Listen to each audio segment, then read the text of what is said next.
Welcome to another Crow TV episode. Thanks for tuning in once again, and this is going to be another record collection video. I started out this channel actually showing off my vinyl collection, and I thought I'd continue the vinyl videos. I did one back in February, so this is the April edition, and joining me in this video is my buddy Luke. What's going on? We just did a video a week ago actually that turned out really well. We had a lot of fun doing it. It was a Neil Young, our top 10 Neil Young albums. And yeah, we just had a lot of fun doing it. So Luke just went to the States recently, to America. We're Canadian. I don't know if you can tell or not. And he came back with a nice little haul, so I figured we'd do a little collaboration video again for some records that we got recently. In my opinion, I did very well. I found some records I was looking for a long time. I couldn't find them up here, or if I did, it was just some insane price. I felt I was pretty lucky, and the prices I got were very fair. I was down in Portland. I don't know if you mentioned that. Portland, Maine. Portland, Maine, yeah. It was about a 10-hour drive, so I went to see a concert with a friend. The concert was good, but the records are even better. So awesome. So we're gonna go in alphabetical order of our grabs here, or of our finds. Yeah. So we're gonna start off with a classic record here.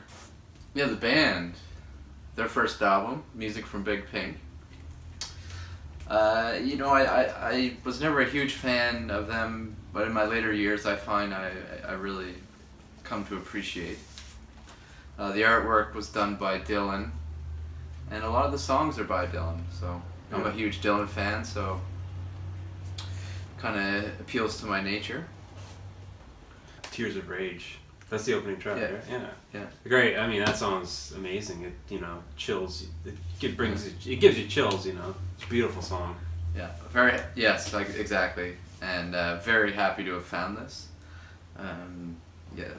It's in great condition. Yeah. To Kingdom Come. Yeah. That song too. Yeah. Yep. Oh yeah. Great album. Great condition, and it didn't break the bank either. So, you see these new copies of these albums, a new version, and they're super expensive.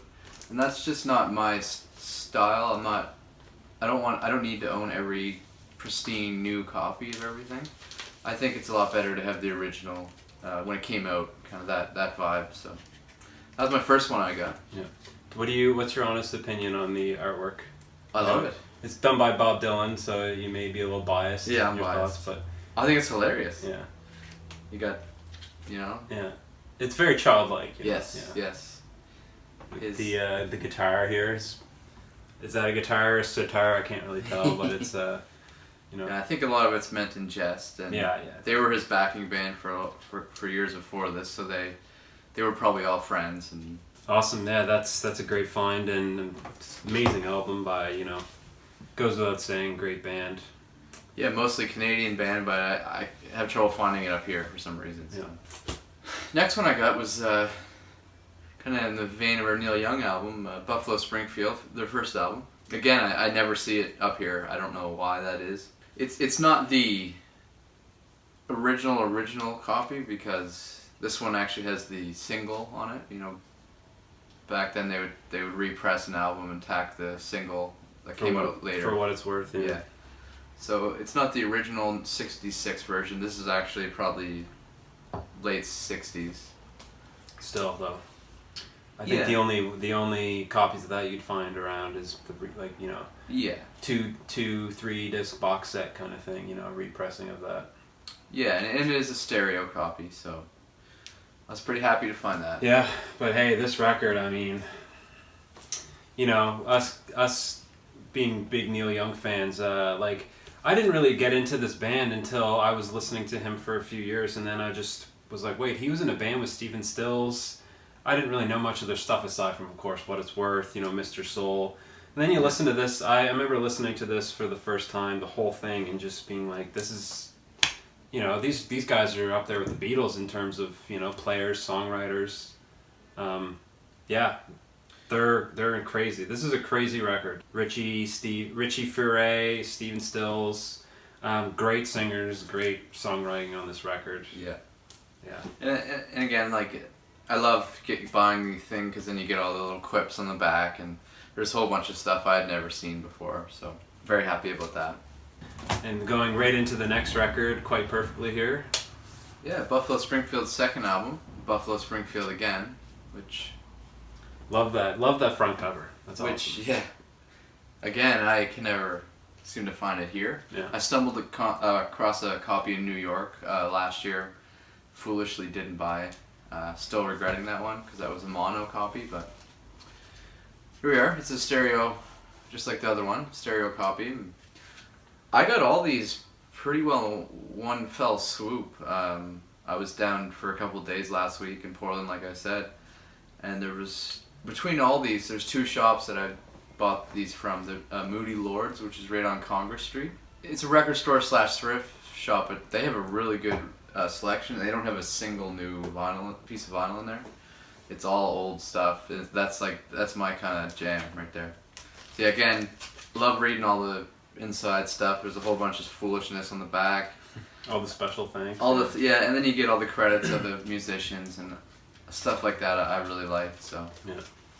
Yeah, we were looking at this the other day. Actually, all the people that they thank. You kind of wonder why a lot of these names are on here. Like, it just seems like they kind of just name dropped every person in the '60s that they could. They thank Roy Orbison, Lester B. Pearson, who was a Canadian figure at the time. Ringo. It just says Ringo. I mean, you can only assume it's the one and only Ringo. Stones. It just says Stones. I'm assuming it's the Stones. Frank Zappa. Jimi Hendrix. I mean, they knew Hendrix. Jefferson Airplane, they knew them too. You know, they played with them a lot. It's awesome find. I mean, those two Buffalo Springfield records. Their third one last time around. I'm a big fan of that one too. Still looking for that one. Yeah. But yeah, I mean, they were just such a short-lived band, but you know, they really knocked it out of the park the few years they were together. Had good chemistry, obviously. Stills and Young went on to do a lot of work together. Mm-hmm. Moving right along into another one I got down in Portland. This is at Enterprise Records, which was a small hole in the wall. Just an older guy with, again, all old vinyl. Not sorted probably appropriately, but it was just an awesome shop. And I've been looking for this. This is a kind of a dumper copy. It was $6, and he wrote a little note on it.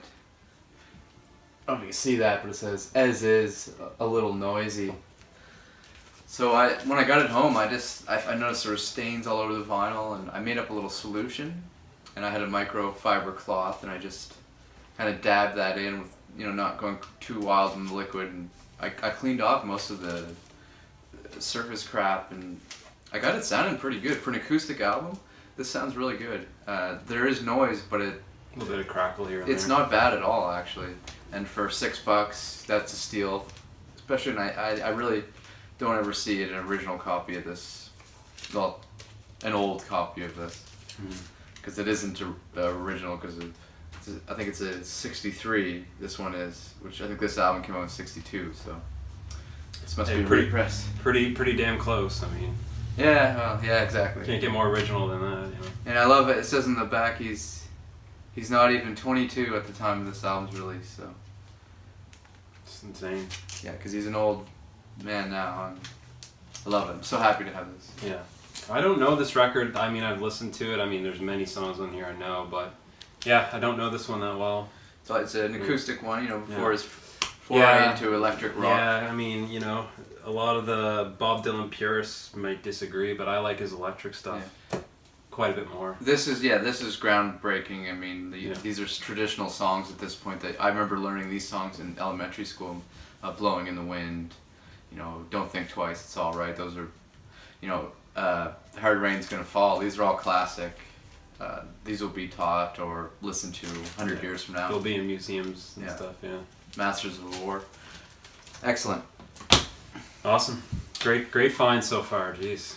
Yeah, I've been on a bit of a tear. I've been buying more records the last couple of months. I started collecting when I was in junior high, and a couple years ago I got kind of fed up with it, and I didn't have a proper setup, a player, and I ended up selling off a lot of my collection, and I think now I'm kind of buying a lot of it back, as long as the prices are fair, because I'm not going to be, vinyl is so expensive now. You can go down the rabbit hole. It's just, it's so much more expensive than it was when I was younger and stuff. So. Yeah, it can be a dangerous addiction. Yeah. This next one is a Canadian artist. Friend just put like an Instagram story up, like, I'm selling these, and Julie Dewar on I Can Wonder What You Did With Your Day. That's what this one's called. And she was in the band Eric's Trip, which were a 90s group from New Brunswick, and they're on Sub Pop Records. This is their solo album, and it's got a couple of members of Eric's Trip on it, so it's pretty rocking, and there's a lot of acoustic numbers on it too, so I was pretty happy to get that, and thanks Chad for that. Sweet. Yeah, Eric's Trip. Yeah, they definitely got a bit of a worldwide recognition, Yep. but there's still millions of people that have not heard them. Yeah. So yeah, I mean, if you're a Sonic Youth fan, you definitely recognize the name probably, but that's where it came from. But yeah, I mean, I wouldn't compare them to Sonic Youth really at all. They're not very. I think they're pretty noisy. They have some very noisy stuff, but they're very different genre wise, definitely. Yeah, like a lo-fi Dinosaur Jr. folky kind of vibe. They run the gamut in terms of styles too, which I'm very into. This next one, this was a record store day release. I had kind of a nostalgic vibe. It's a movie soundtrack for Private Parts. Yeah, that was record store day exclusive. So yeah, we'd had it might be maybe rare now, you know. Yeah, it's kind of a collector's item. My uncle owned a VHS, well, it was a video store when I was a kid, and I just remember this album. He had the big poster, and I love the soundtrack. The show Howard Stern, he's a radio personality. Yeah. King of all media. Yeah, along with Robin Quivers and Fred Norris and Baba Booey. He's a great interviewer. I mean, if you like Stern, you know that. He's done a lot of funny bits over the years. A lot, love him. He's a love or hate kind of guy, definitely. Yeah, and it's not really my cup of tea, but I love the soundtrack, and because there's some great exclusive stuff that was on here. Green Day do an awesome Kinks cover. Ramones are on it. There's probably my favorite band of all time. Get the Rob Zombie, the intro to his show, the Rob Zombie song. The Great American Nightmare. Yeah. And the movie, and there's clips from the movie, and the movie is great. So I picked this one up kind of as a nostalgic factor, and I don't think he puts many products out. So yeah. Aside from his book he has coming out soon, but that's completely different, obviously. Yeah, totally. Yeah. So yeah, that's. Hey Now, that's a great record. Hey Now. Oh, it belongs on the floor, anyways. Yeah. All right, up next we have a record that I was very happy to get my hands on. Luke here actually found it. He got a hold of me and he said, "Yeah, you're looking for this REM record," and I definitely was. I was actually really getting into this record, coincidentally, when you asked me. So this is Life's Rich Pageant. This is their fourth full-length record. So Document came after this, and then after that was Green, so they signed to Warner Brothers. So this was their second last record on IRS Records. So the record label that they started out on, I guess they released their first 4 records on, but so that's not a major label release? No, this was before that, yeah. Oh, I didn't know that. Yeah, so they signed to Warner Brothers. So that was big REM fans. That was kind of they're major label. They're a major label band now. They sold out, that kind of crap. Like a Husker Du kind of thing.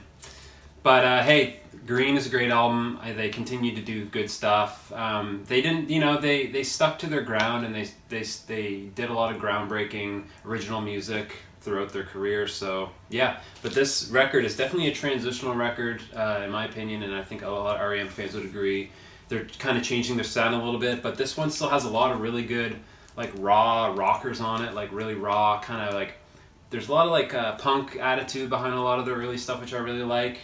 They're not afraid to get really fast and kind of just try a lot of different new things in their songs, and I love that. The first 2 songs on this record are just a 1-2 punch. They're awesome songs. The back of the record here, it's not listed in correct order, and I actually realized that they do that a lot in their records. I think they just do it to kind of like fuck with people or just to be different or something. But their first record, I had it in my last video. I got it's a reissue, but it's Chronic Town, their first EP. The track listing's wrong on that too, and I just think that they were just kind of like, let's just be weird for the sake of being weird kind of thing. Yeah, the cover is really cool. It's a really interesting cover. It's just like their drummer Bill Berry with his infamous unibrow here on the front and front and center. What can you say about that? It's a kick-ass unibrow, Yeah, it's a cool record. You got this cool picture here on the back of them right here. I was really happy to find this, or I was really happy that Luke found it for me. Yeah, I've just been on the search for these early REM records because over the past year I didn't expect them to, but they worked their way into one of my favorite bands of all time. Like, they really just struck a chord with me. I grew up listening to their songs on the radio, but like when I really started to get into their early stuff, that's when I just realized, like, oh, there's a reason why this band is, as big as they are. Like, there's a big following for this band. So yeah, I love REM. I was very happy to find this one, and I'm still on the hunt for the early ones as well. But yeah, my buddy here found it for me, and I'm very grateful for that. And if I find any more, I'll let you know. Yeah, definitely. This next one is actually a record store exclusive. So this actually came with private parts when Luke purchased it. So he actually asked me if I wanted it, and I said sure. It's early Rolling Stones. It's just called Rolling Stones Early Tracks. It's 100% a record store day thing. It straight up says, this free record is available exclusively at these Canadian locations as part of Record Store Day 2019. So I assume it's just a Canadian exclusive thing. Yeah, and it lists all these different record stores in all these different provinces. The one that we purchased was on there. So yeah, it must be very exclusive. It was a nice surprise. I didn't know that we were going to get that for free. So yeah, and I mean, it's all early, and by early we mean like the first two Rolling Stones records, which are basically 80% covers. Like the first song on here is a Chuck Berry cover. There's 1, 2, 3, 4, 5, 6. Like there's 12 songs, and I think 8 or 9 of them are covers. So there actually is an original. Yeah, I didn't know that. Yeah, there's one. I haven't got a chance to listen to this one yet. Yeah, it's still in its shrink wrap. I mean, to be honest, it might be cool to keep it in that, just as a kind of a collector's thing, because these songs, they're on their early records, so if you haven't heard them, you can easily check them out already. It's definitely not a, oh, you can't get these songs anywhere else kind of thing. But it's kind of cool. You got the classic lineup here on the front, really cool classic picture of them. Good, some good-looking guys here on the front. You got Brian Jones, one of my favorite members of the band, definitely. They don't look like that anymore. Yeah, jeez. Yeah. Poor Mick. He's he had to cancel their tour currently because he had heart surgery, I think. So these guys are getting old. So soon they'll be gone. Very soon. Maybe tomorrow. Who knows, right? Anyways, that's the early tracks by the Rolling Stones. Very exclusive record store day thing. Kind of cool. Very exclusive. And the last record of the last month. Last but not least. If you watched our last video together, that was the Neil Young. We didn't have... If you're interested in watching that, I'll put the link down below if you want to check that out. Yeah. We didn't have quite every piece of the puzzle, and this one, this is a record that's eluded me for years. Tonight's Tonight. I've seen the new versions of it around. You got to pay $40. Whatever it costs. This one was... Actually, no, I won't say what number it was on our lists. Yeah, you have to watch the video to find that out. But it's rated pretty highly for both of us. We didn't have it in the same spot, but I finally have it, and it sounds so good. It's a little beat up on the outside, but the actual vinyl itself was in really good condition. And I paid, it was, I think, $11, so American, of course. Yeah, so that'd be about 14 or 15 Yeah, which Canadian. is up here, like... That's a steal. We live in kind of a nowhere kind of place, Nova Scotia. Just stuff like this you don't see because people grab it up so quickly. So I was very happy to get this. Nice back. It opens up. There's a little insert. Yeah, totally happy with my finds down in the States. I love to live there, honestly. But Tonight's Tonight. Yeah. I now own it. It's awesome.